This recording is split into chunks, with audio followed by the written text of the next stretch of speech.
Good evening, Miss J. Welcome to my second speech given virtually.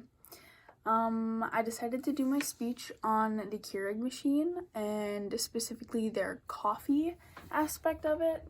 My visual today is going to be the Keurig Coffee Maker Instant.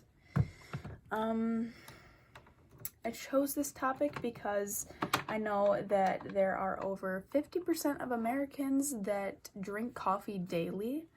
Especially with this quarantine, I know coffee is being consumed even more now because more people are at home. So, without further ado, the Keurig was founded by John Sylvan and Peter Dragone in 1990, so it's relatively new.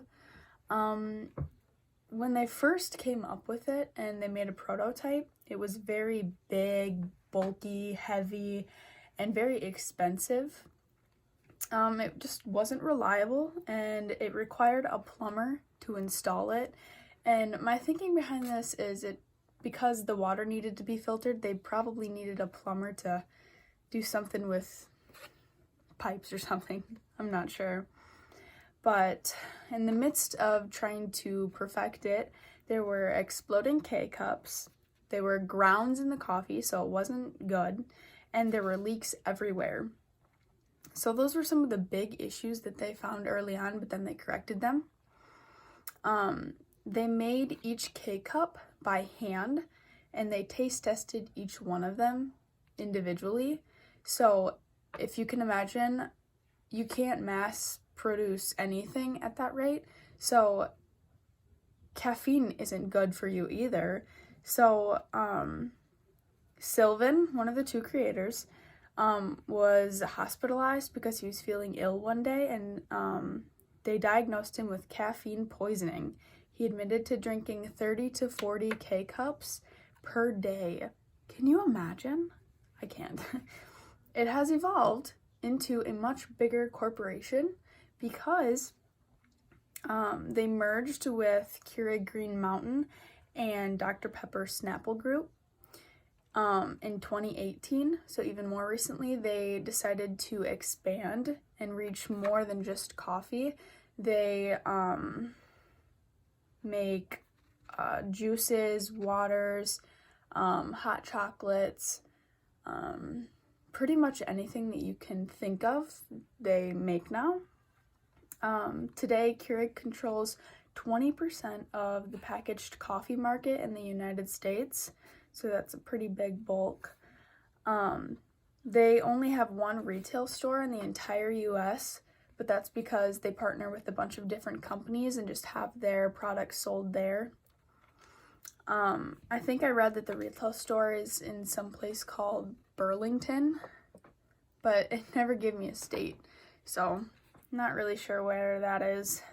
But now the company has over 25,000 employees and more than 120 offices, manufacturer plants, warehouses, and distribution centers in North America. So now I'm going to introduce you to my lovely Keurig machine.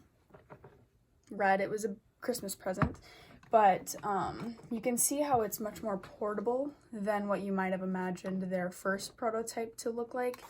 But it has a reservoir in the back of it, and it pops open, and you can pour, let's see if I can get this out. You can pour up to 12 ounces of water in here, and you put it back in, and there's a K button that you press after you put the K pot in, which I have right here.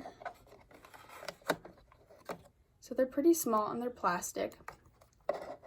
And then you just insert it, pull the lever down, pokes a hole in there, and then it just filters the water and makes your coffee instantly. Much better than waiting in line at a Starbucks or something. But they are currently fighting a battle with environmentalists because of the amount of plastic that we have on the planet. Because what they make is completely plastic, they're working on making a reusable K-cup so that it's not as harmful, and they're making a smaller carbon footprint. So I'm excited to see what that looks like in the future. And that is my speech. I hope you enjoyed. And if you don't own a Keurig, I highly suggest that you go buy one. Thank you.